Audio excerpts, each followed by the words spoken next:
Welcome. I'm delighted to convene this hearing. Overseeing the investment of taxpayer dollars is extremely important. It is one of the core responsibilities we assume as representatives of the people. I know Ranking Member Spear and others of this committee all find this obligation equally significant. In the years since September 11, 2001, the Department of Defense has been in the fight against emboldened terrorists. Congress met the increased national security demands by significantly enhancing the department's base budget and the Overseas Contingency Operations Fund to address new threats and meet new requirements. Since 2010, Congress has slashed defense spending by $1.3 trillion, however, and today we are realizing significant negative impacts within the Department of Defense based on those decisions. Readiness of all our armed forces is at an all-time low. Our Air Force is smaller and older than when it was conceived in 1947. Our Navy has fewer ships to meet an ever-increasing operations tempo. Our ground and amphibious forces of the Army and Marine Corps still have yet to recapitalize and reset from past years of combat operations. And, most unfortunate, is that our standing among our partners and allies leaves many questioning U.S. commitment and resolve to navigate through the multitude of emergent security challenges we face as a nation and leader of the free world. China is rising. Russia is resurgent and emboldened by our lack of checking its power. Iran is beginning to flourish militarily from the good deal they got from our nuclear negotiations. North Korea consistently acts out from some form of provocation against its neighbors as it tries to achieve nuclear capability.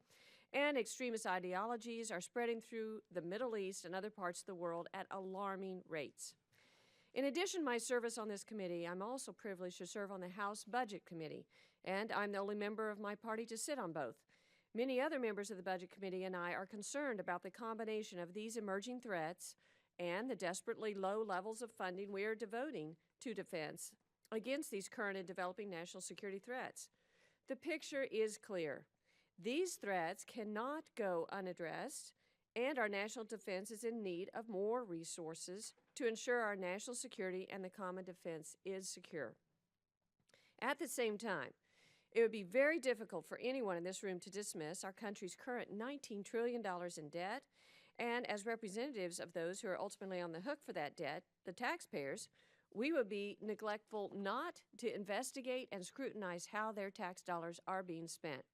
We need to be able to look our colleagues and our constituents in the eye to sincerely assure them we are doing everything we can to oversee wise investments. That brings us to the heart of our hearing today.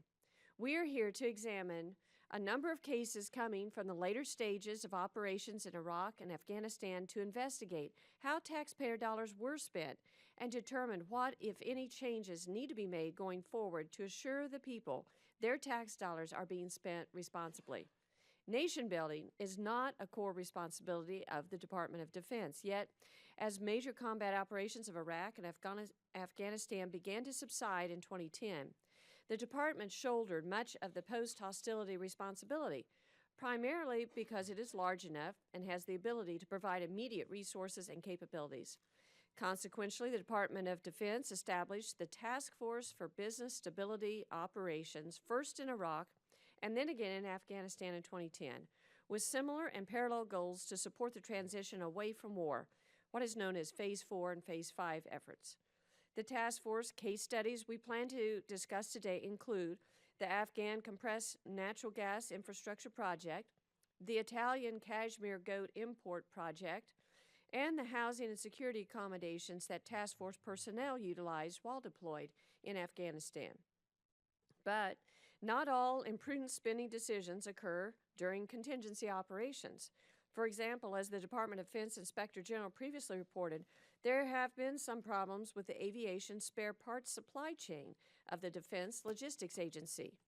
While it is extremely important that we scrutinize the department's purchases to ensure they are smart and reasonable, it is just as important that we use all means necessary to get our taxpayers' money back or exchange parts from vendors that may have supplied parts that did not meet contractual requirements or technical specifications. In other words, if our airmen receive the wrong or defective parts, we must make it right by the taxpayer.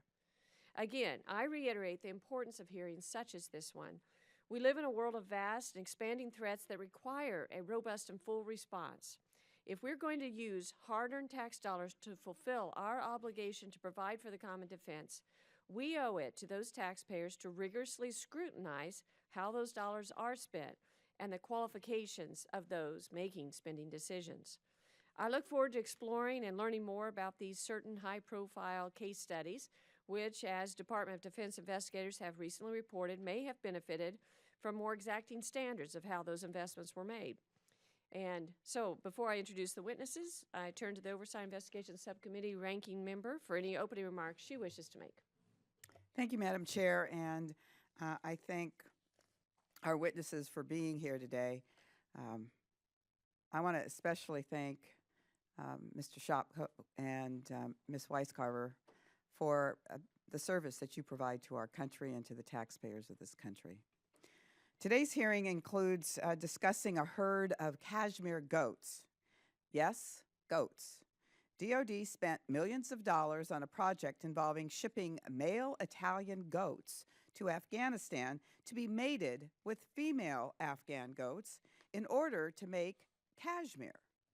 Too bad many of the female goats were already infected with a disease that could have wiped out the entire herd. Too bad that only 2 of those fancy Italian goats are still usable in the project. I think we can safely say that manufacturing warm, fluffy sweaters are not the key to economic recovery in Afghanistan, nor is it in DOD's expertise. But that's not all. DOD also wasted money on an unused cold storage facility, an unsustainable business incubator, and one of the most expensive gas stations in the world. The Special Inspector General for Afghan Reconstruction estimates the gas station alone cost $43 million. Now, we can quibble about how much it really cost, but in the end, it cost over $43 million. And a gas station in Pakistan, similar to the gas station in Afghanistan, cost only $200,000. Today, we are going to discuss 2 dysfunctional DOD programs that are desperately in need of oversight and budgetary common sense. The first is DOD's ill-conceived and badly executed USAID knockoff, the Task Force for Business and Stability Operations, TFBSO for short. Starting in Afghanistan in 2010, TFBSO was supposed to catalyze economic development in support of the military.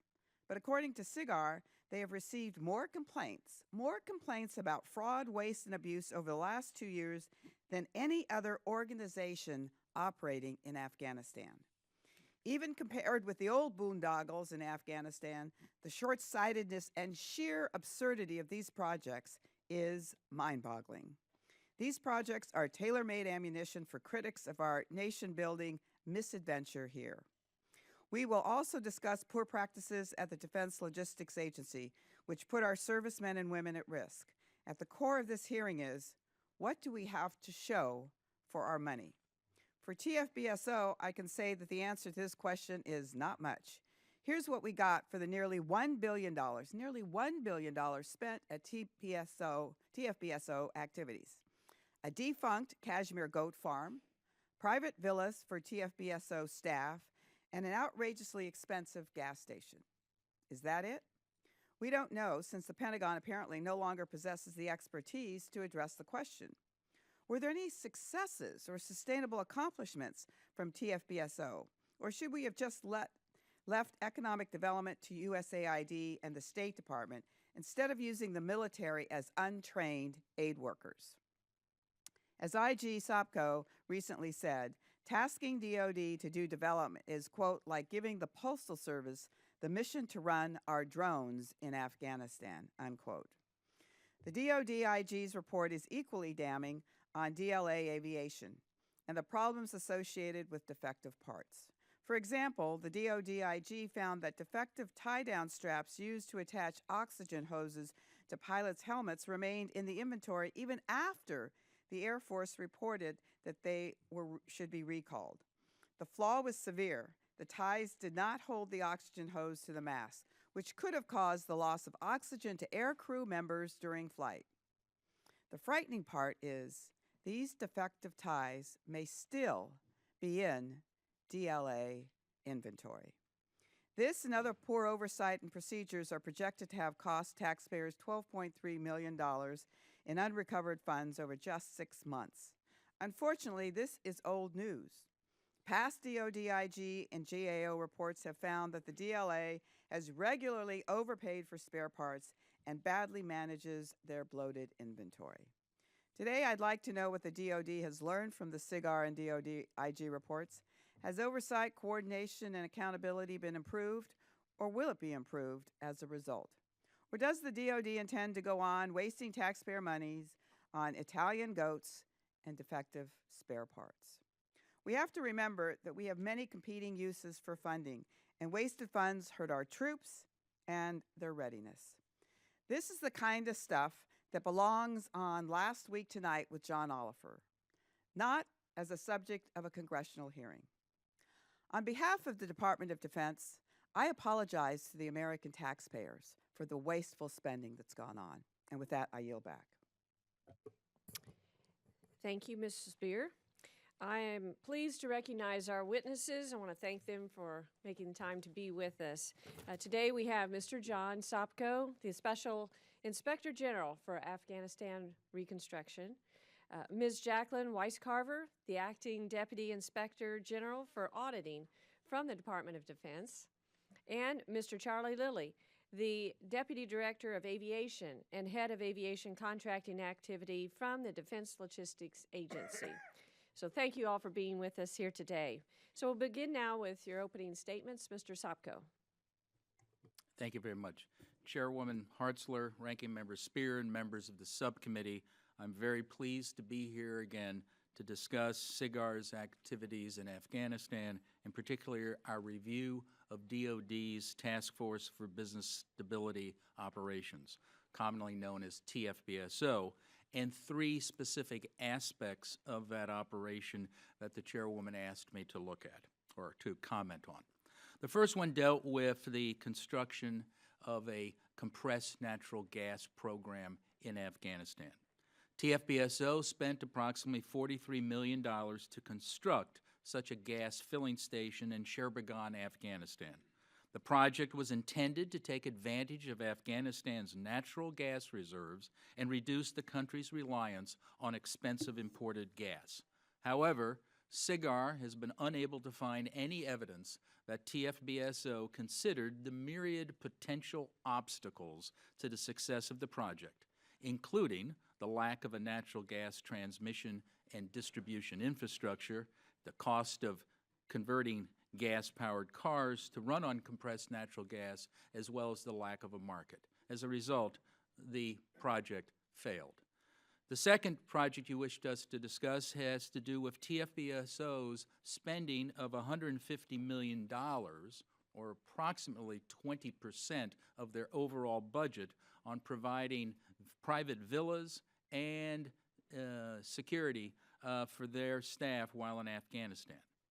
To date, again, SIGAR, as well as the Office of the Secretary of Defense Policy Shop, have been unable to find any evidence that TFBSO conducted a cost-benefit analysis of, quote-unquote, living on the economy, rather than in U.S. government facilities in Afghanistan. In fact, in a memo from June 2011, then TFBSO Director Paul Brinkley directed all TFBSO personnel in Afghanistan to move back to U.S. military bases by August of that year. It remains unclear to this day as to why Mr. Brinkley's directive went unimplemented for another 2 years. The third issue you wished us to address has to deal with goats. And as I think Ranking Member Spears and Congresswoman has mentioned, you may wonder why I'm talking about goats and the Armed Services Committee and not the Agriculture Committee. But TFBSO spent millions of dollars to bolster Afghanistan's cashmere industry. The purpose of the program was to breed lighter-haired Afghan goats, which would yield a higher price on the international market. To do so, TFBSO paid to have 9 Italian goats and 10 Tajik goats imported to Afghanistan. Ultimately, this program also failed because it was overly ambitious, poorly staffed, poorly managed by TFBSO, and in essence, what they tried to do in a couple of years would normally have taken decades. It also, as I said, was a failure. TFBSO in these 3 instances apparently lacked effective oversight, project development, and execution. In addition, our comprehensive review of TFBSO's operations in Afghanistan have identified 3 broader challenges. TFBSO did not have a clear strategy. Secondly, it lacked a focused and consistent management and leadership team. And lastly, it did not coordinate its efforts with other U.S. agencies. Now, one may ask, why does any of this matter now? TFBSO has closed its doors. The money has been spent. And to be quite honest with you, I doubt if we'll recover any of that nearly $1 billion. However, you have to remember there's $12 billion still in the pipeline. This is money that's been authorized and appropriated to be spent in Afghanistan. We have also promised a decade of support at $6 to $8 billion a year in Afghanistan. So despite these commitments, the management available to oversee these massive efforts has decreased. This means that learning from past experiences is more important than ever if we are to protect future taxpayer dollars. Before the U.S. contemplates similar endeavors either in Afghanistan or elsewhere, several questions must be answered, and the most fundamental being, should DOD be tasked with economic development operations during future contingency operations? SIGAR will continue to do its part to help answer these questions about the task force, as well as other questions about our operations in Afghanistan, and I'm happy to answer any questions at your pleasure. Thank you, Mr. Sopko. Ms. Wicecarver? Thank you and good morning, Chairwoman Hartzler, Ranking Member Spear, and distinguished members of the subcommittee.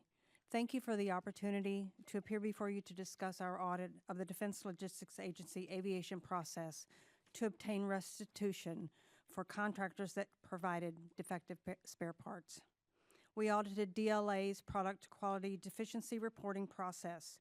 A Product Quality Deficiency Report identifies problems in parts design, workmanship, specifications, material, and other non-conforming conditions. Our first 2 audits focused on the DLA aviation supply chain. An ongoing audit is on the DLA land and maritime supply chain.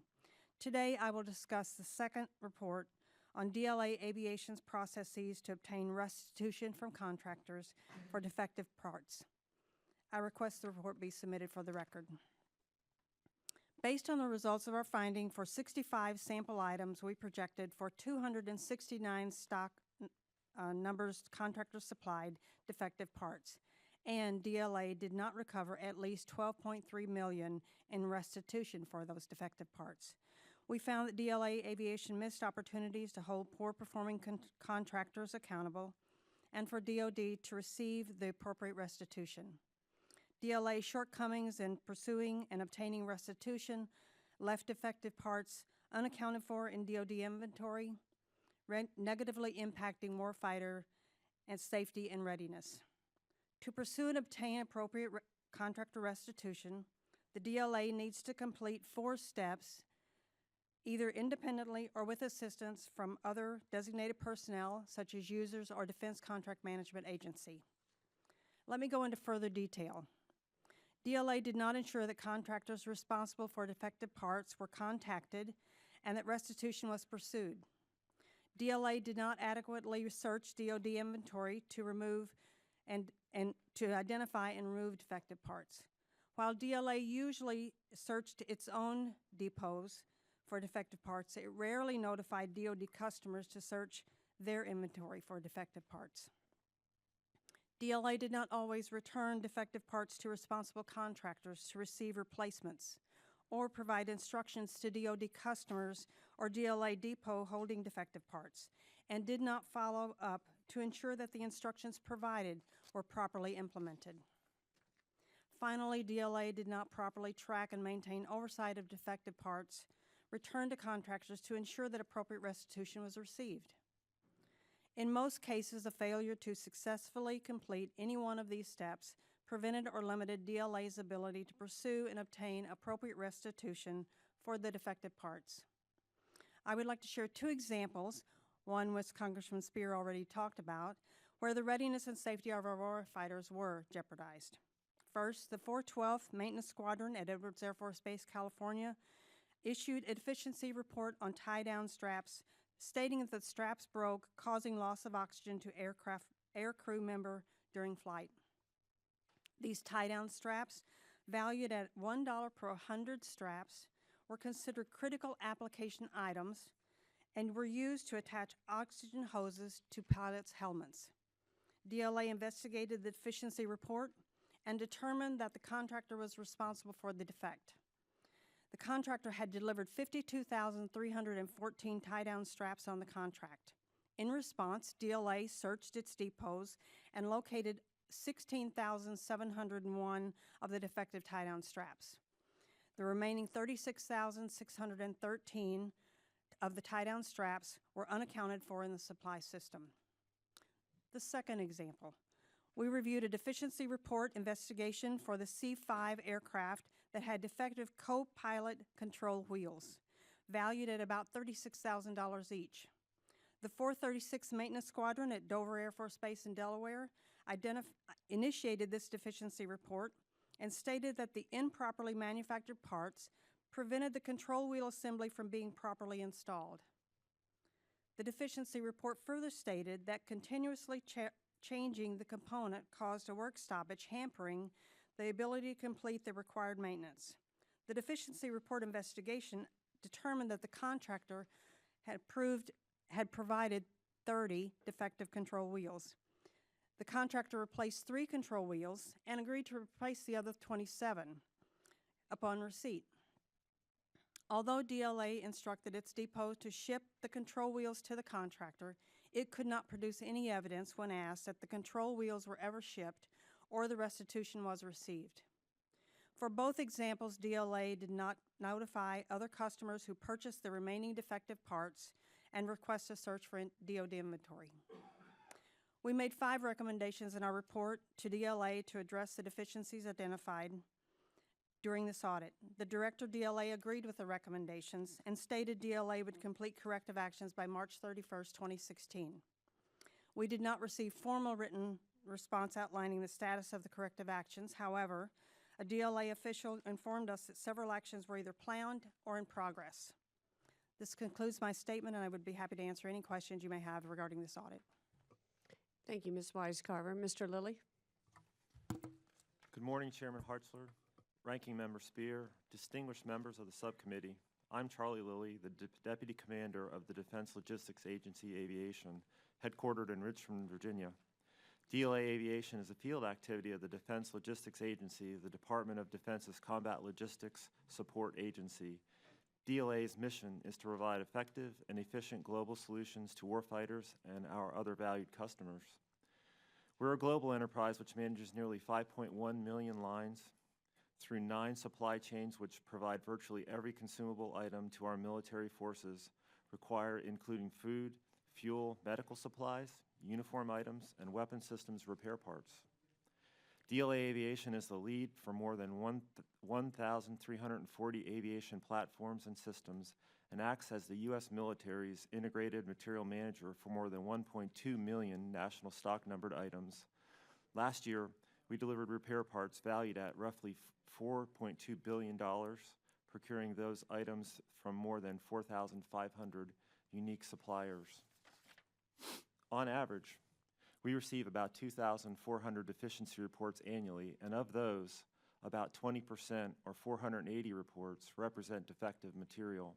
We take very seriously our responsibilities to identify and prevent defective parts from entering into the supply chain and to ensure we are good stewards of the taxpayer dollars.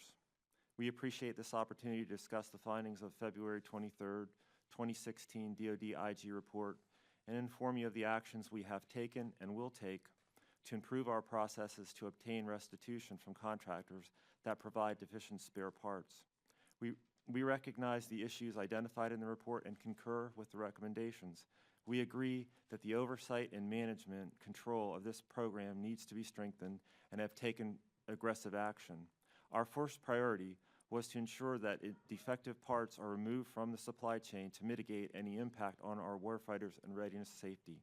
To that end, we immediately reviewed the entire population of product deficiency reports received at DLA Aviation over the last 24 months and have taken the necessary action to segregate and freeze the defective stock until proper disposition can be determined. In addition, we alerted the customers about the potential for defective parts and provided them with disposition instruction. As a result of the findings documented in the draft report published in October, we updated our desktop guides based on best practices across DLA Enterprise. These guides provide step-by-step procedures to ensure that material is dispositioned as required. We conducted training with all personnel involved in the proper processing of deficiency reports and the new procedures implemented and updated in the updated guides. We developed a plan to pursue restitution of any material or funds the government is entitled to and will execute that plan over the next 6 months.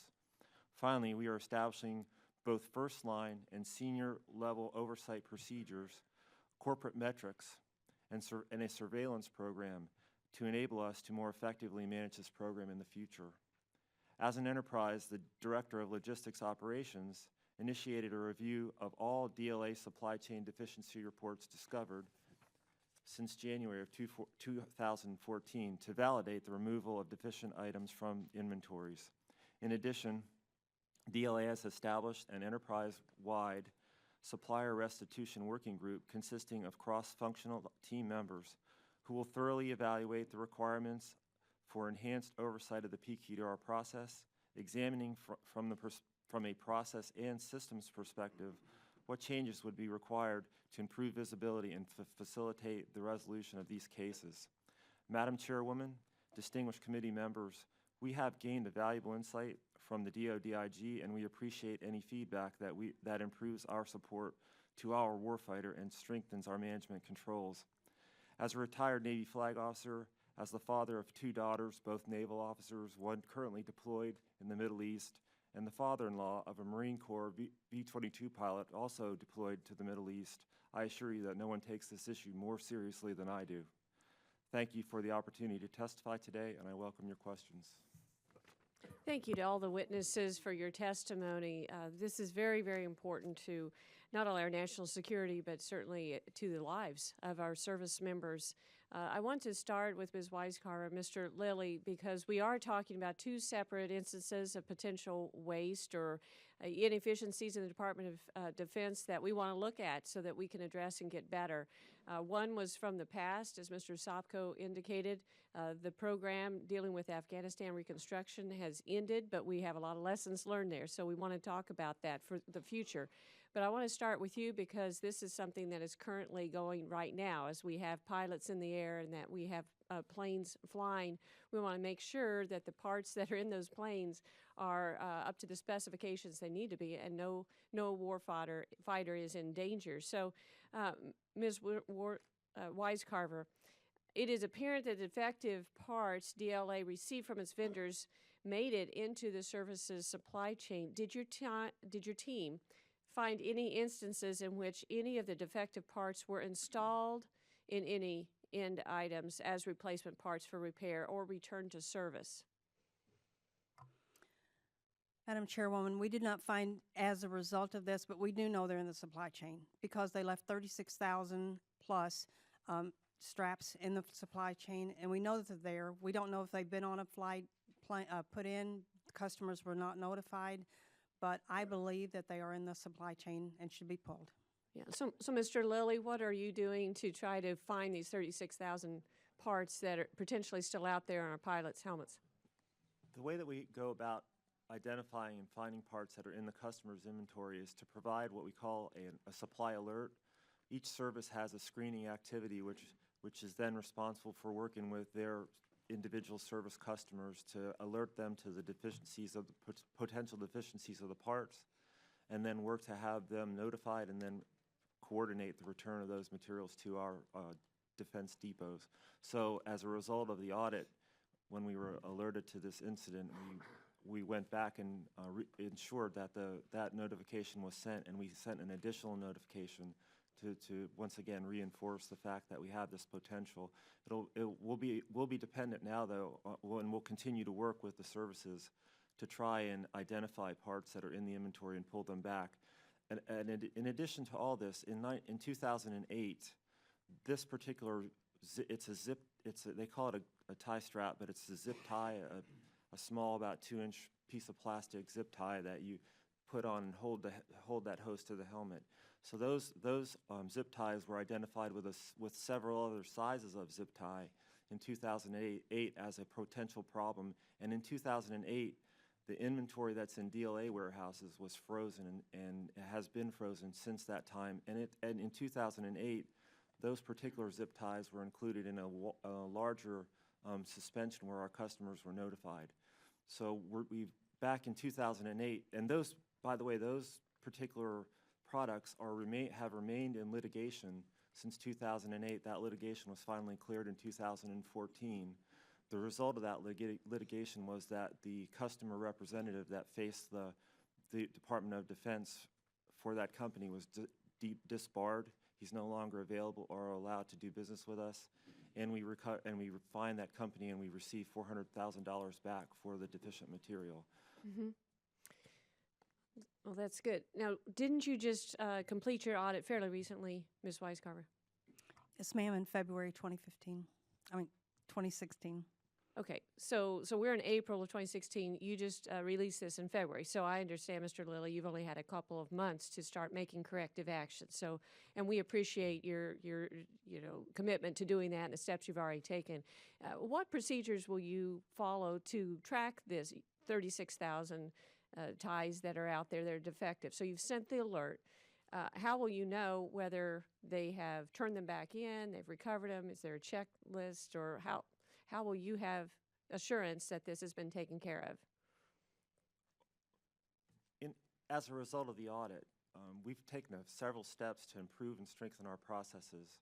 One of the steps we've established is the creation of a position we call the Product Efficiency Report Coordinator.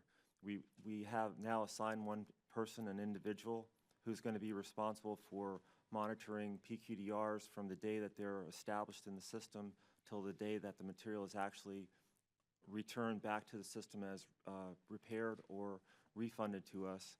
And so this person will be responsible in this particular case for now picking up that tracking to ensure that, number one, any material that's identified in the inventory system is returned to us, and that we then send it, well, in this case, because of the low dollar value and the inability of a manufacturer to repair the ties, they'll be destroyed, and we'll get a refund for those. Now, I understand you've only had 2 months to get started on this, Mm-hmm. but how much of the $12.3 million, okay, $12.3 million estimated worth of restitution that is recoverable from defective parts, how much of that do you anticipate that we'll be able to get, and how will we know as members of Congress how much of that has been recovered?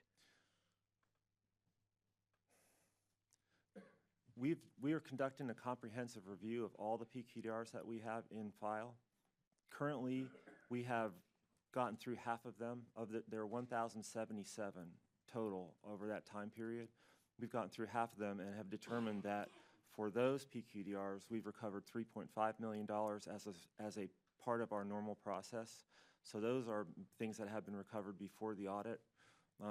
That's not to say that there's a lot of material out there. We completely agree that. Where our process broke down was after the alert, we didn't have a good mechanism to track, as has been pointed out in the hearing, the follow-on return to the supply system and then back to the vendor.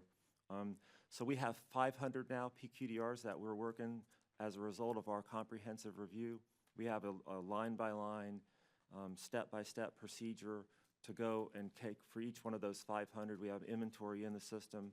What it will require for us is to discuss with the suppliers that provided them a restitution plan, whether that be that will ship those 500 items back to the supplier for repair and then returned to us, whether they'll pay us to fix them internally in our organic depots, or whether they'll just provide us credit back. We intend to complete that process of those 500 PQDRs by August of this summer.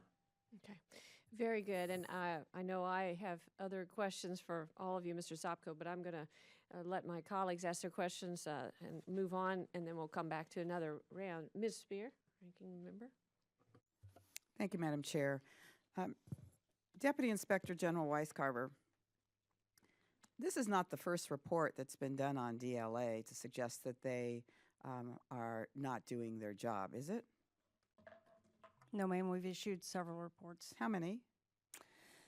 We have 16 reports that we issued over a number of years on the parts and inventory area. And in your estimation, has DLA been responsive to these reports? They've tried in the most part, yes. In your review this time, you looked at just a few parts. Wasn't it just about 65 parts that you arbitrarily picked out of the 5 million?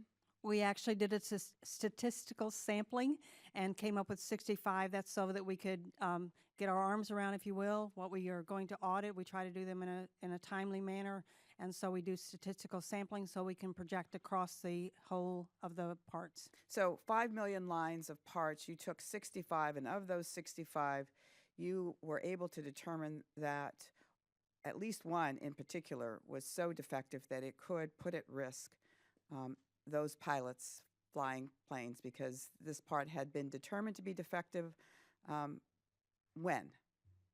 These straps. I don't recall. I'd have to take that for the record exactly when the Edwards Air Force Base Maintenance Group found it. I'd have to take that back. But was it, I mean, a year ago, do you think, 3 years ago? I think, 2012. In 2012, Mr. Charlie says. So, Okay. So 2012, we're made aware that this is a defective part, that it could place our pilots at risk. And by happenstance, Deputy Inspector General Wicecarver does this statistical sample, which includes these straps, finds out it is still in the supply chain. That, to me, is frightening. How long have you been in your post, Mr. Lilli? 3 years. 3 years. Yes, ma'am. So certainly it was already deemed defective when you came into your post, correct? Correct. And nothing had happened relative to this item until the Inspector General did a report, and now you are taking steps. I mean, do we need a report from the Inspector General to get the Department of Defense, DLA, to take defective parts out of the supply chain? No, ma'am, we have procedures in place. Well, why didn't these get removed? As I stated, in 2008, all these parts were frozen in inventory. What does frozen mean? It means that we code them. It's a code in our distribution system computers that prevents any issuing of that material. So if a customer requisitions it, it's from DLA stock, it's not allowed to be issued. It prevents it. There's no way it could happen. So in what I mentioned earlier was that in 2008, this part, along with several other parts manufactured by that same company, was frozen in stock. There were 16,000 of those straps issued before the first quality deficiency report was received. Those were in the customer inventory. We alerted in 2008 all supply customers of the fact that that these straps and other sizes, in addition, were potential defective parts. And at that time, that material was screened, and the material should have been returned back. If a sailor or a soldier or an airman had some stock in their bin and missed the lot screening, that's possible. Maybe that material stayed in the supply system. But once again, as a result of the audit, we reissued those notifications to ensure that, and ask our service partners to go and search their inventory to ensure that this material would be removed if possible. Mr. Lilli, I don't have a lot of confidence in DLA's response generally. I think the fact that the Inspector General has done all of these reports and there are still problems should make us all pause. As it relates to the $12.3 million that is due the taxpayers in restitution for these faulty parts, I would like for you to report back to this committee on a regular basis until we know confidently that restitution has been sought and received for all of these defective parts. Inspector General Sopko, you said in previous congressional testimony that data was missing from the hard drive provided by DOD and forensic accountants were reviewing to determine if the data had been manipulated. Has that review been concluded? Yes, it has. And although we can't tell if it was manipulated, we think we don't have all the data. And it could just be that the records are so poor at TFPSO that they just don't have the data. When the TFBSO program wasn't doing well for a number of years, and yet it was on autopilot, it seems to me, based on your report. From your perspective, how do we prevent the wasteful spending of almost $1 billion on a program like TFBSO when, a quarter of the way through, half the way through, it's clear that it's not working? That's a very good question, and I don't have a great answer for it. Reports were filed with Congress. I'm not certain that those reports were accurate and were truthful and really reflected what was going on. And I'm certain, having worked in Congress myself as a staffer, you are inundated with reports. I don't even know if anybody even noted those reports. I think a critical problem you had with TFBSO was it was a new mission for the Department of Defense, and nobody planned for having extra oversight over that new mission. And it was almost like a perfect storm. That program reported to the Secretary of Defense's office. Now, the Secretary of Defense has many things on his plate, but operating a billion-dollar program is usually not something he's going to focus or she's going to focus on. Later, they moved it down to the Deputy Secretary of Defense's for reporting. Again, he doesn't really run day-to-day operations, so it was reporting to the wrong spot in DOD. Lastly, they moved it down to report to the policy shop, the Undersecretary of Defense for Policy.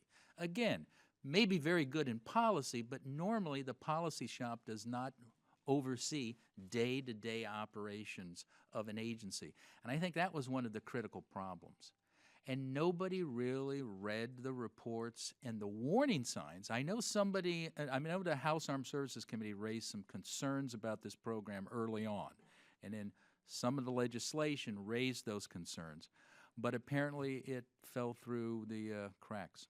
Well, we sometimes think that we're doing our job when we put report language in, and then they don't report to us, and nothing transpires. This gas station that cost $43 million, the one in Pakistan cost between $200,000 and $300,000. We then actually equipped some Afghan vehicles so that they could take CNG, correct? That is correct, ma'am. But what a harebrained idea when to retrofit these vehicles is equivalent to the salary for an Afghani for a year. That is correct, ma'am. And again, it goes back to common sense. Which do a this program didn't cost-benefit have. analysis. But do a cost-benefit analysis, and it doesn't seem like anyone did a real cost-benefit analysis on this program. You would have seen there were inherent problems. Everyone had written, you have to have an infrastructure in place. There is no infrastructure in Afghanistan. You have to have a market. There is no market. And that is just a repetition we've seen through almost all of the TFBSO programs. My last question. In your comments, you said this is one of the worst programs that you have investigated in Afghanistan. I believe you said the most waste, the most fraud. When were you first made aware of it? I think I started to hear complaints almost when I started the job 4 years ago, but it was a relatively small program in comparison. Remember, we've spent $113 billion here, so we had put it on our audit schedule a couple years ago, and we came out with our first audit, I believe, on the minerals section, and we did 2 audits on that. So it's been in our view for at least 2 or 3 years. Again, thank you both, Inspector General Sopko and Deputy Inspector General Wicecarver, for your great service. I yield back. Thank you. Mr. Scott. Thank you, Madam Chair. Mr. Lilli, thank you for straightening out what I was discussing with Mr. Conway over here, and that at a penny apiece, it sure sounded like a zip tie to me. Yes, sir. Something that most of us probably have. You could walk down to a Walmart or a CVS, or pretty much certainly any hardware store would have them. So $523.14 worth of zip ties, by my calculation, 52,314 at a penny apiece. I'm sorry that you're getting browbeaten over a zip tie, or 52,000 of them, to be honest with you. I just wonder how much money this has gone on over these zip ties since 2008. Is that right? Correct, sir. We have 5 members of Congress, staff. We have 3 of you here, and we're talking about zip ties. I mean, if I put one on something and it breaks, I would simply put 2 of them on the next time if it wouldn't hold. I mean, the people that I know that work in the Air Force, that are pilots, that get our men and women, our aviators, ready to roll, they're smart enough to know if one zip tie won't work, maybe you use 2. If maybe you use a different size one. How much money, is it possible to calculate how much money the government has spent, the taxpayers have spent, over $523 worth of zip ties in trying to find them? Oh, I can't answer that. We could probably come up with an estimate. It's a lot of money. Would you agree with me that you could buy a zip tie at any hardware store out there? Well, sir, you can get those zip ties at any hardware store, but because of the regulations in our FAR and the processes we have to do to ensure that we buy them from qualified sources, we probably wouldn't go to Lowe's. We'd have to follow the FAR, but you're right. It's the same type of zip tie that's out there. And I just wonder, how much, as a private business owner, I would never spend $10,000 or $100,000 or however much money has been spent from 2008 to 2014, over $523 worth of zip ties. I'm somewhat taken back that we're even discussing zip ties here. Anyway, Mr. Sopko, the full financial audit for TFBSO activities, has it begun? And if so, when can we expect that audit to be complete? And is it going to go so far that it is going to identify parts that are a penny apiece, and maybe how much money was spent trying to find zip ties? Well, I don't think we're going to be looking at zip ties. The full financial audit is a Would you agree obviously someone has spent an awful lot of money. More money has been spent searching for the zip ties than the zip ties cost. It appears that way, sir. I remember I'm not doing the zip tie investigation. I'm glad but to know that. On TFBSO, we were asked by Senator Ayotte on the Senate side to conduct a financial audit as well as a program audit. The program audit, I believe, has we're putting that together, and if it hasn't started, it's about ready to start. And we're going to just, a program audit is a little different than the financial audit. The financial audit, I don't believe we've started that yet. We've also been joined, or asked by Senator Grassley to conduct both of those. So there's a lot of interest on the other side. Well, I look forward to seeing that, and I'll yield the remainder of my time. I'm under a minute, so it would. Thank you, gentlemen. Now we go to Ms. Graham. Thank you, Madam Chairwoman. Thank you all very much for being here today. My question is in the category of lessons learned. Inspector General Sopko, you mentioned in your written testimony that a major source of TFBSO's issues in Afghanistan is that it didn't implement any changes based on the experience in Iraq. That is correct. Is there now a formal system for capturing lessons learned, and what are your recommendations for ensuring that they are incorporated into future protocol? Some agencies of the government have a formal structure to capture lessons learned. The Department of Defense is probably the best one for doing that, and the various agencies of the Department of Defense, so the Air Force, the Army, the Marines, will be doing their lessons learned, and hopefully those will be applied. The biggest problem we see, Congresswoman, is that there's no whole-of-government approach to lessons learned. If one thing we learned in Afghanistan and Iraq, it's not only the DOD is going to be there, State Department's going to be there, aid is going to be there, and our allies. And no one is doing that. And actually, we are doing that at the recommendation of General Allen. I remember him coming over and saying, laying that out to me. He says, the DOD will do a pretty good job. But the next time we do this, when you're going to a provincial reconstruction team, there'll be spots for aid and state and all the other government entities, but nobody has that jurisdiction. We're stovepiped.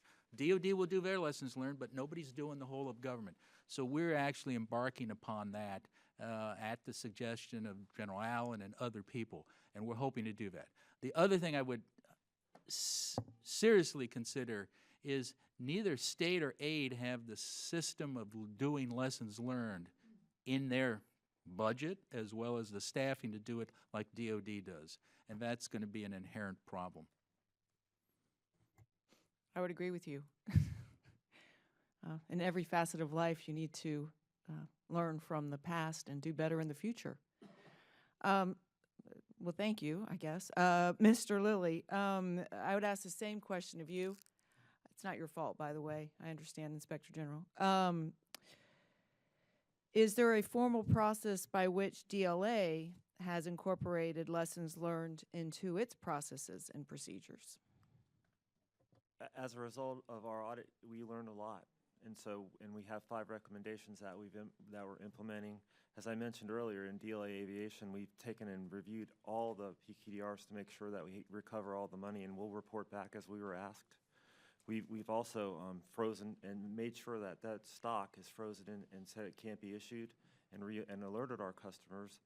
But we've also established some new procedures as a result of that. So what we'll be doing is creating a position called a PQDR coordinator in our supply center that will then track from the beginning till the end every time we receive one to ensure that we, number one, alert our customers as fast as possible, but then ensure that material is received and sent back to the suppliers for restitution.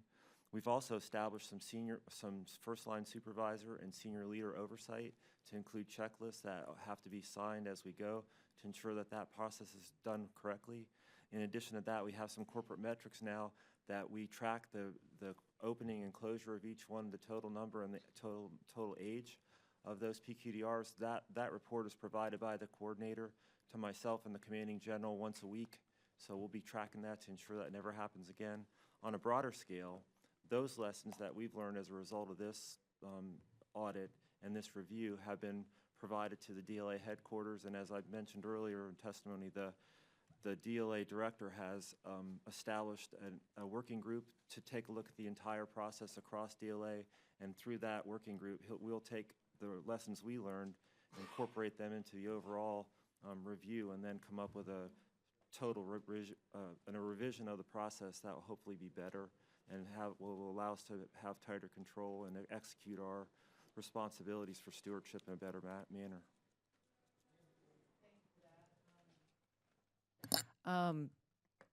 Thank you for that. I hope, Mr. Inspector General, that we can learn from these lessons, and we need to be working together so we don't repeat the mistakes of the past.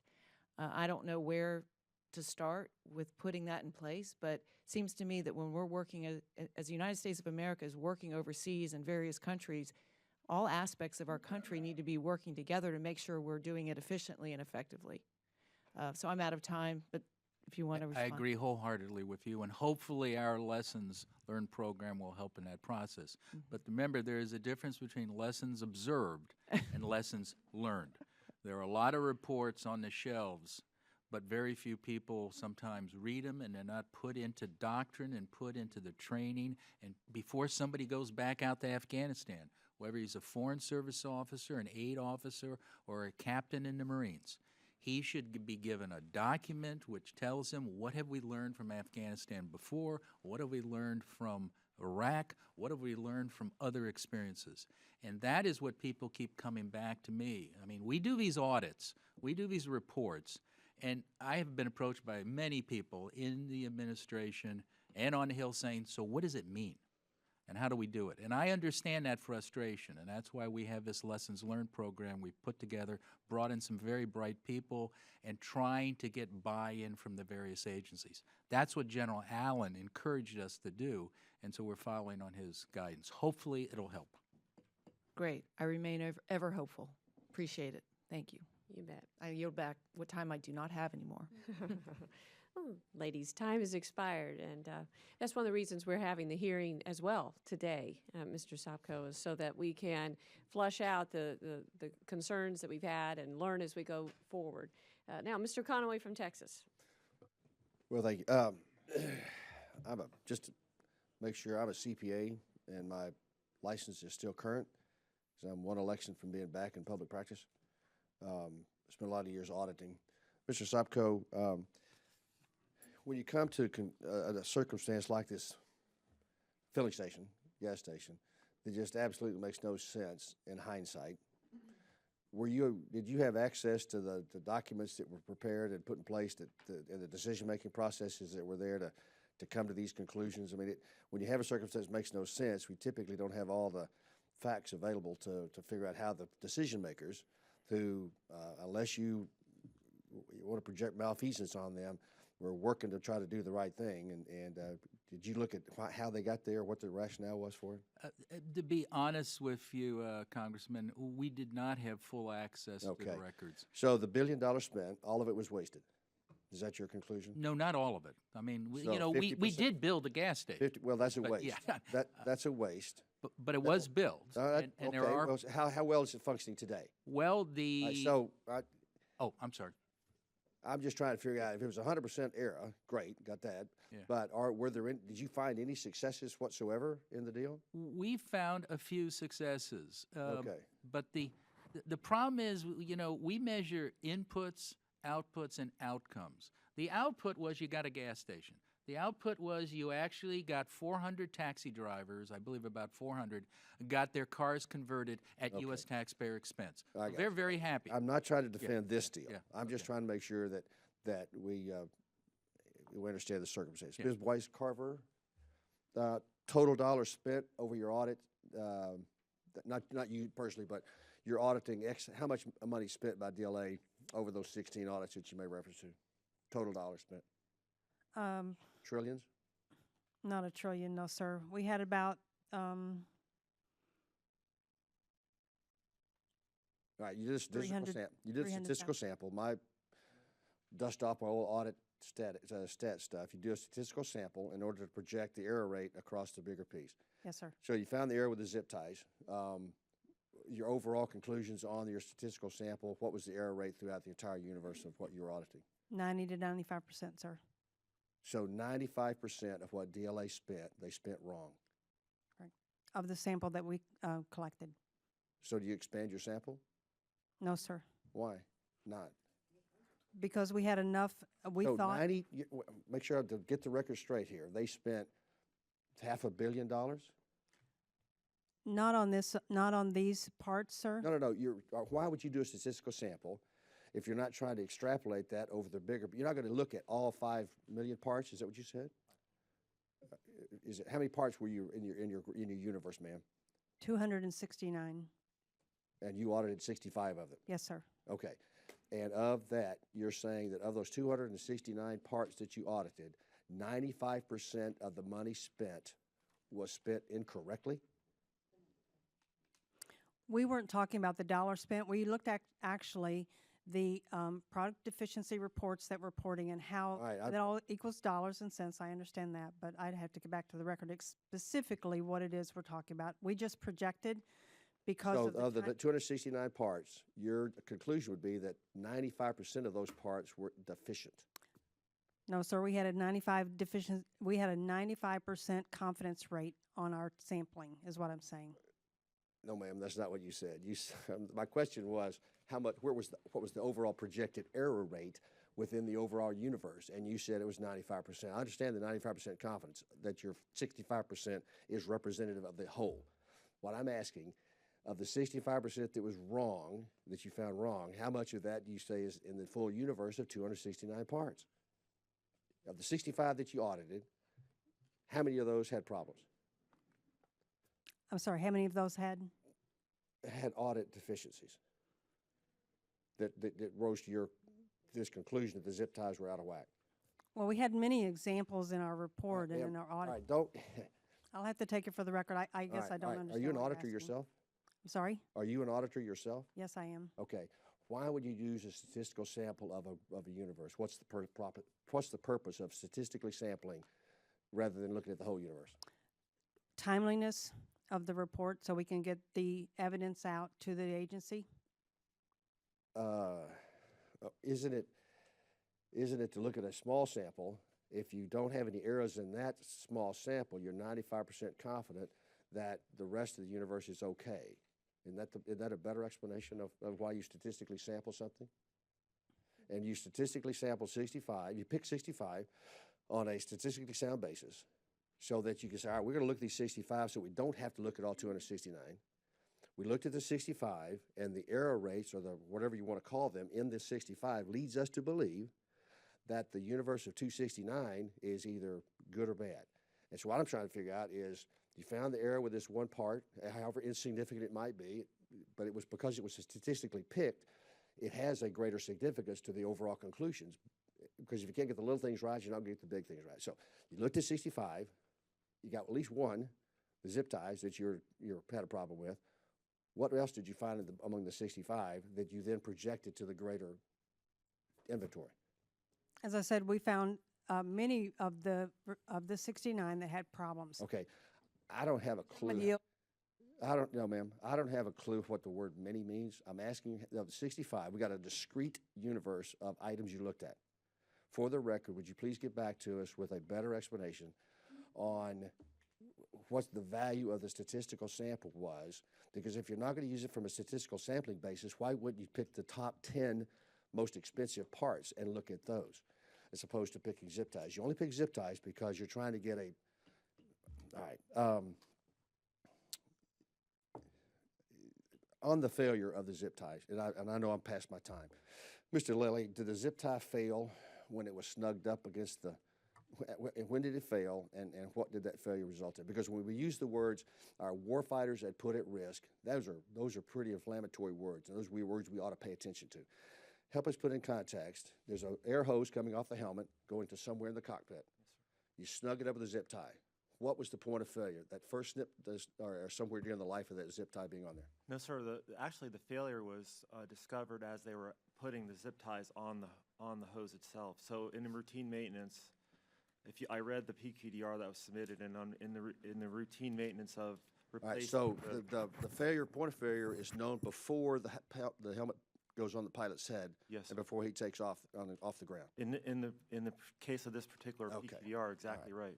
Well, if we can't use, from a statistically valid standpoint, Ms. Wicecarver, if you can't project that audit of that zip tie to a greater use than what appears to be the case, then I would have to agree with my colleague that we may have missed the boat. I would rather you look at the top 10 most expensive parts of your 269 rather than you yield back. I'm sorry, I'm a little frustrated.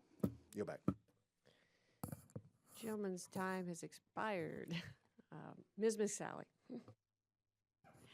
Thank you, Madam Chairwoman.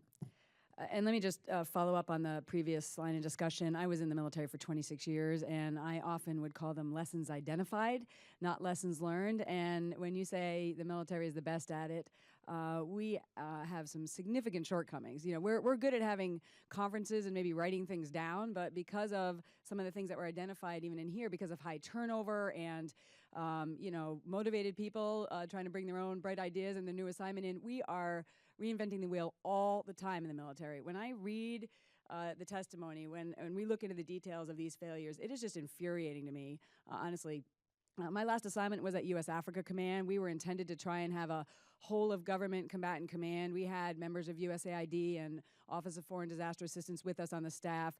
We would often see how we in the military, we want to just, you know, go in there and just fix everything, whether it's a disaster, whatever, even though we have no idea what we're doing. Our job is to fight and win America's wars, to kill people and break things, and somehow we find ourselves in these situations where we're doing things totally outside of our core competencies for a variety of different reasons. And it's infuriating to see that after all we've learned over these years, we're still doing stupid things like this, and the waste of taxpayers' money at a time when our military right now, our readiness, our force structure, our personnel, it's infuriating to see that this much money was wasted in the Department of Defense for bright ideas that are just absolutely failed. So what I don't even understand, because I think about my time at Africa Command, it isn't about lessons learned. It's about we're stovepiped on the front end. We don't have the same chain of command. We don't have the same funding lines. And so we can have a little love fest as we're coordinating things, but in reality, we don't report to, you know, we don't have the same title and lines of funding. And so I don't even get like what the authorities were that allowed them to do this. Can you just explain to me how the Pentagon thought this was a good idea and under what authorities they had to do this, as opposed to letting the lead federal agencies and those that are experts in these areas taking the lead? Congresswoman, I experience and feel your anger and the absurdity of some of these things. Yeah. If it wasn't the fact that we lost nearly 2,300 lives in Afghanistan, most of what we found could probably appear on Comedy Central. I mean, I cannot believe some of the things I have uncovered, and I'm outraged too. Yeah. I mean, I worked on the Hill for 15 years for Sam Nunn, and I thought I saw some really boneheaded moves. But this is the ultimate bonehead. This is the ultimate. Yeah. I wish I could answer your question on the authority, because the authority is kind of mixed on the TFBSO. It started in Iraq, is really not to do contracting, just to sort of fix things with the industry. Then it's kind of morphed into actually a contracting role. And initially, the Secretary of Defense's General Counsel's office raised concerns that this whole thing was illegal. Right. What's the funding stream? Is this OCO money? I believe it was OCO money. How are we using OCO money to build villas and gas stations? We're trying to find it. We still haven't found. There's a memo issued by the Office of Secretary of Defense, and this is why I'm so frustrated, and your colleague has hit the frustration point. This program didn't disappear in 1944. This isn't like something that Harry Truman ran.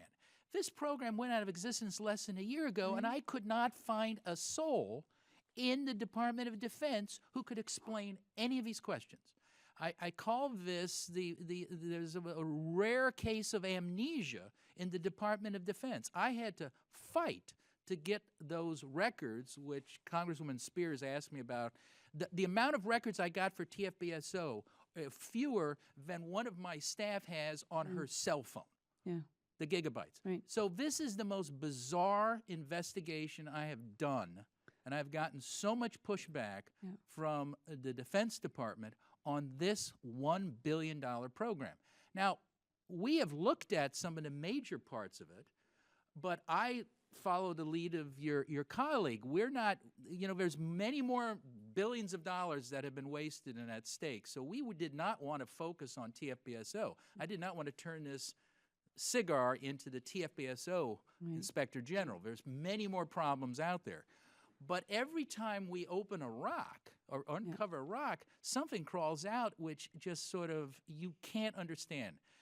This is a mystery to me, how this program got into action and why it survived. So if there were no authorities for spending this money, what accountability Well, it was is happening? Well, I mean, if somebody is illegally spending taxpayers' money, where is the accountability on that? It was added to, if I'm not mistaken, to the Authorization Act. So it was authorized at one time. Initially, it came from OCO, and I think it was. And I don't want to misspeak. I'd have to ask my colleagues. Yeah. Which one? Which year? Yeah, FY11. I'm told it was authorized in the NDA. Prior to that, and it's interesting is that in FY11, that's when the head of the organization basically says, we ought to shut the thing down. It can't operate. And that was ignored. Right, and then they're spending more. Yeah. I know I'm out of time, but how do we make sure here, and we can follow up for the record, that something like this never happens again? Never, ever, ever happens again. Everybody needs to stay in their lanes. Fight and win America's wars, military. USAID does development and economic stuff. This is, we got to make sure this never happens again. So we'd love to follow up on that. And I'm out of time. We'll try. Thank you. Thank you, Madam Chair. Thank you. Want to talk about that a little bit of authority. There was the Brian McEwen, the Principal Deputy Undersecretary of Defense for Policy, who was invited to attend today, and due to a family prearranged activity, he wasn't able to be here. I believe he appeared before the Senate Armed Services Committee, but he did submit his testimony, which I have read, and in there it talks about how in fiscal year 2014 Congress made an amendment to a law, authorizing for this program to continue. So I think Congress has a role in this as well. So we, need to certainly, as members of Congress in the future, have a very important role in deciding whether we do something like this again or how we apply these lessons learned. But that's one reason we're having this hearing today, to go back and say, hey, did it work? Is it wise, and should we ever do that again? I did want to also ask you, Mr. Sopko, about the amount of money spent, because in Mr. McEwen's testimony that I have read here, he says that there was $800 billion that were obligated, $600 billion that were dispersed. So I would assume the Department of Defense would say that they spent around $600 billion on this, rather than the $1 billion that is being thrown around today in this hearing. So which is it? How much would you say is more accurate for how much was spent on the program? It's not $1 billion. I know that. I think we say approximately $1 billion. $800 million was obligated, but only 600 was, I say only, that's still a lot of money. Our review was, as he said, $822 million was authorized and $759 million was obligated. How much was dispersed of that, actually spent? We're actually doing the audit. We don't have Okay. that number. So that's just something for us to be aware of, but that is still a tremendous amount of money. Secondly, we haven't talked about the villas, and I wanted to ask you about that. Your testimony states that the TFBSO spent $150 million to reside and operate out of the villas, and you brought a picture of those here for us today. Did the TFBSO use funding to build the villas, or did another government agency do the construction? No, the villas were not built by us. These are all rentals. We rented the villas from Afghans. Okay, what time period does the $150 million cost cover? Well, for almost as long as they were there. As soon as they came over from Iraq, they pursued living on the economy like that. And until, although the Director Brinkley said to bring them back in August of 2011, they continued in the villas till, I believe, the end of the program, which would have been the end of 2014, if I'm not mistaken. Seems like I read, perhaps in Mr. McEwen's testimony, 3 years? That would be about right. So $50 million a year, and that included security as well as, you talk about a lot of the amenities that were in there, which the 27-inch flat screen TV, queen-size beds, menus for the catering of 2 entrees every night, options on side. So you know, certainly not what I would think our soldiers would be eating and how they've been living over there. And I know it's not quite the same. How do you account for Paul Brinkley, the first director, saying that the task force should move back into our military facilities and not continue living in the rentals, and yet that was ignored? We're trying to get to the bottom of that. We don't have an answer. We have his memorandum, which he says because of security reasons and also because of management problems, he wants to bring everybody back, and he orders them, I think by August of 2011, everyone will move back onto military bases. But we have no further information as why that was ignored. And that's, again, a problem we have with TFBSO. The records are so abysmal. It's hard to figure out what they did and why they did it. Okay. As regarding the natural gas facility, the gas station, you just said a minute ago you have to have a market, and there is no market. And I think those are very wise words. Is before you do any of these projects, there needs to be marketing analysis done, and it wasn't done. And you look at the list of the projects that were done there, and average businessman or woman here in Missouri, well, here in the United States or from my state, Missouri, would just probably say, no, this isn't wise that we invest here, we move forward. I wanted to mention, since Mr. McCune isn't here, in his testimony, he does say on page 11, to be sure, the average Afghan does not own a vehicle. So I think the Department of Defense also is, you know, bringing up that point. Now, he does say in there, though, that that you had a question to the Department of Defense about whether the station was still operating. And he says, my staff contacted the operator of the CNG station by email on November 15th of last year. The operator indicated that the station was working normally, that 230 cars had been converted, and that every day approximately 160 cars obtain fuel from the station. Do you think that is accurate? It is still open, it's operating. There are some cars that the taxpayer here in America paid for that are using it. It would make sense that they would use it. I mean, we gave them a free conversion kit. We converted their car for free, and using the compressed natural gas is cheaper than using gasoline in Afghanistan. The question is it sustainable? I mean, those are happy taxi drivers, just like there are happy goats in Afghanistan. But is any of this sustainable?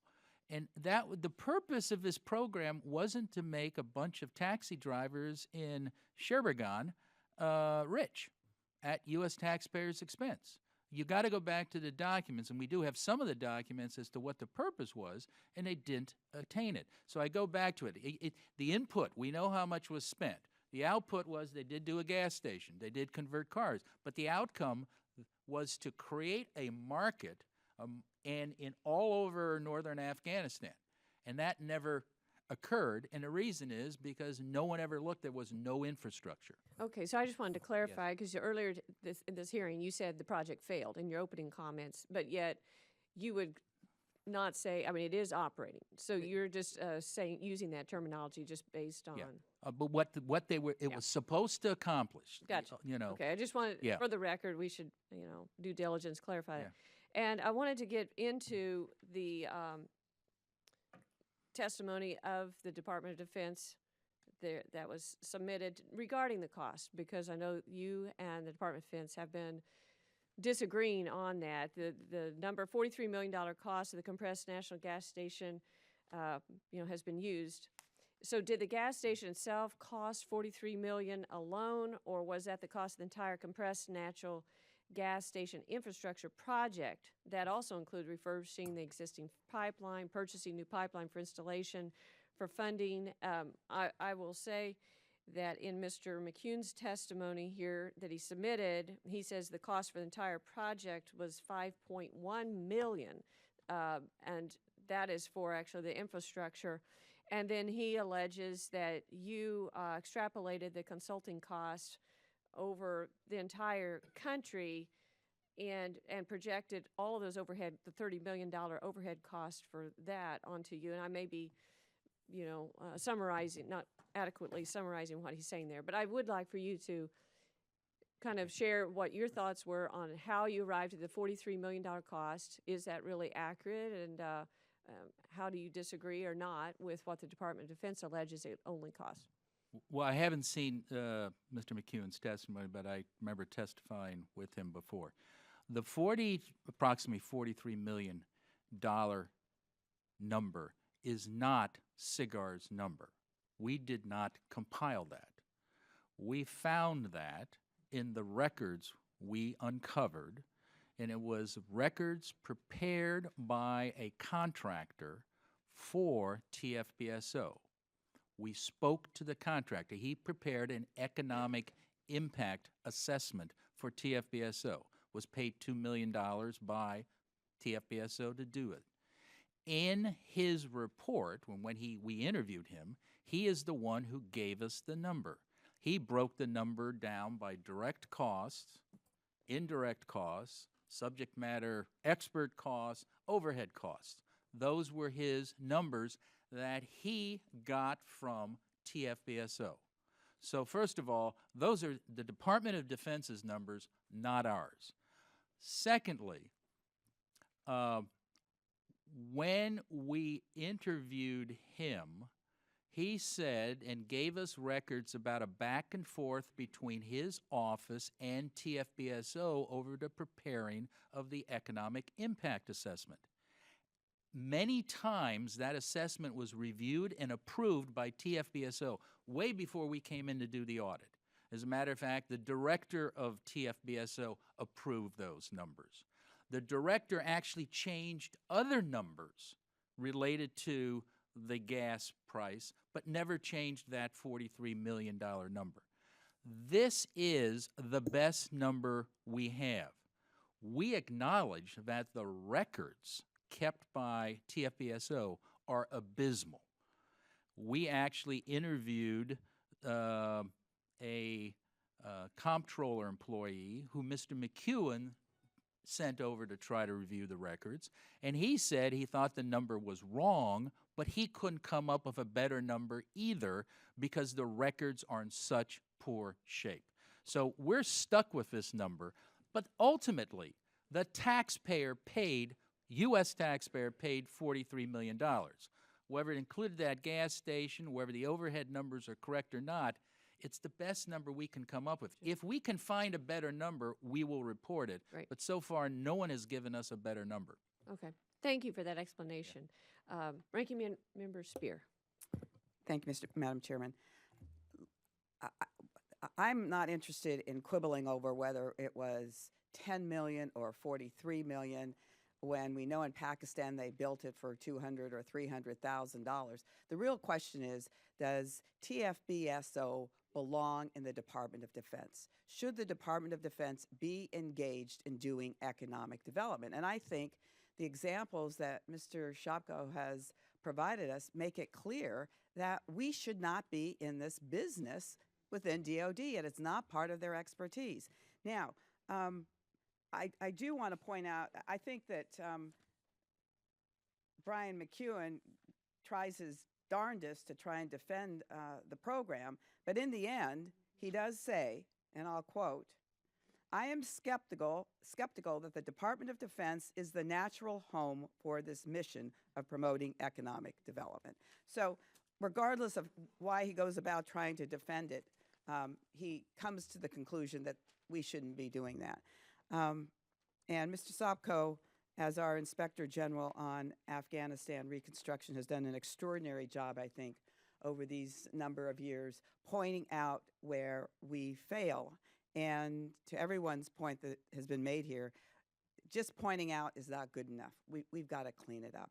And my big concern is that we see a problem, we have enough evidence, and we don't shut it down. It continues to operate on autopilot. Now, to Mr.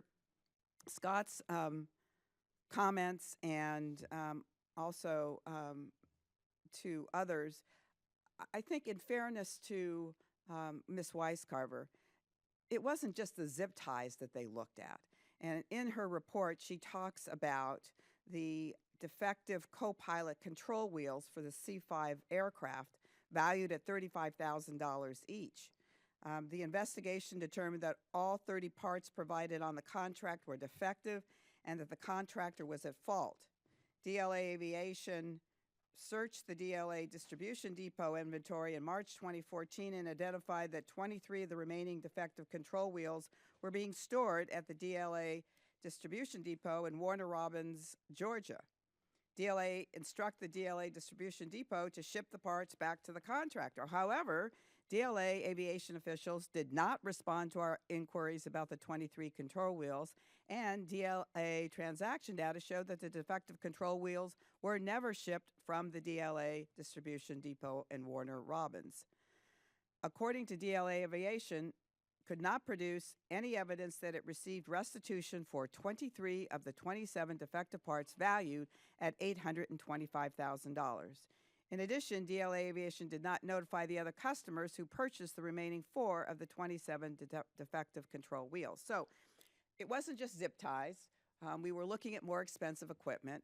And there is a problem with defective parts not being returned to the contractor and that restitution is not recovered. Now, Ms. Wicecarver, this is just one area within DLA. Isn't it true that you're now working in another area as well? And could you tell us about that?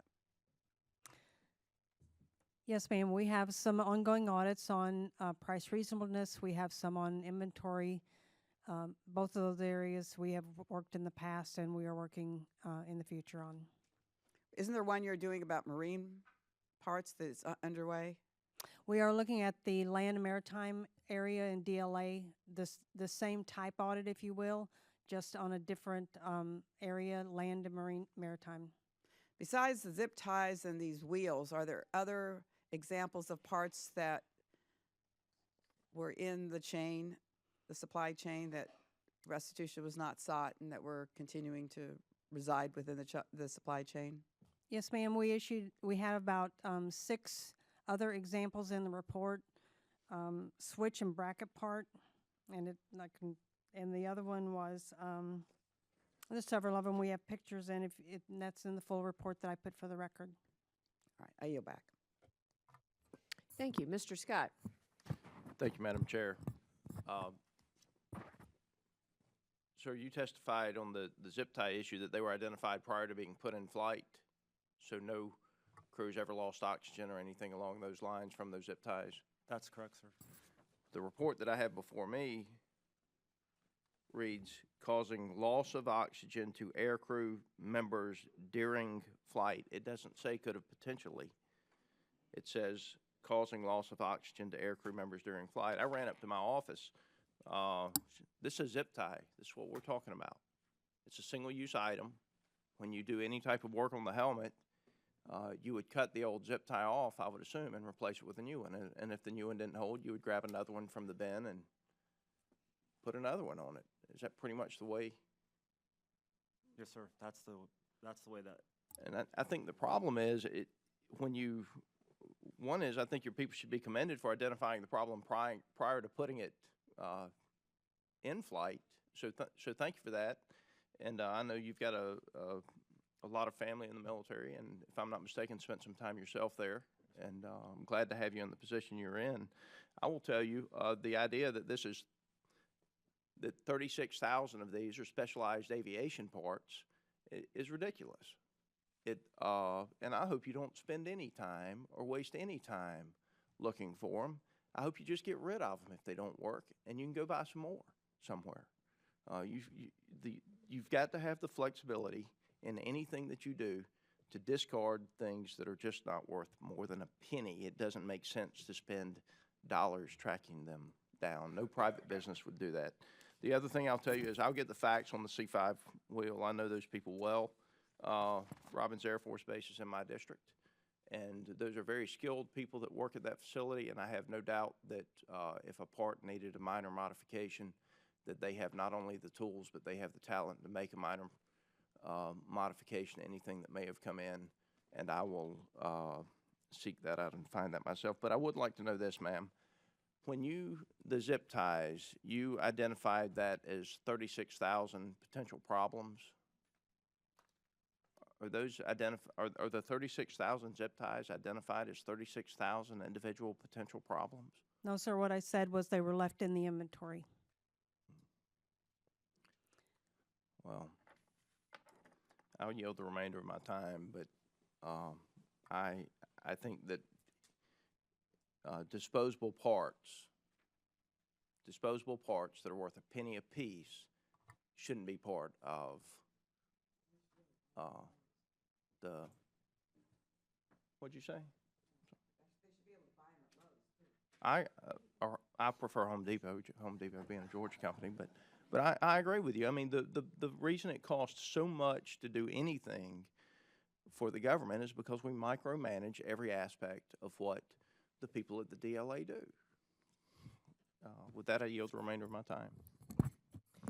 Thank you, gentlemen. I think we've had a very, very good, productive discussion today where our job is oversight and investigate how the taxpayer dollars are used. And we want to, while we're advocating for more money to our national defense because we see all the threats in the world and we see the needs and we see the cuts that have occurred and our readiness and jeopardy and modernization not where it needs to be. At the same time, we need to make sure every dollar that is spent and authorized from this committee to the Department of Defense is spent wisely.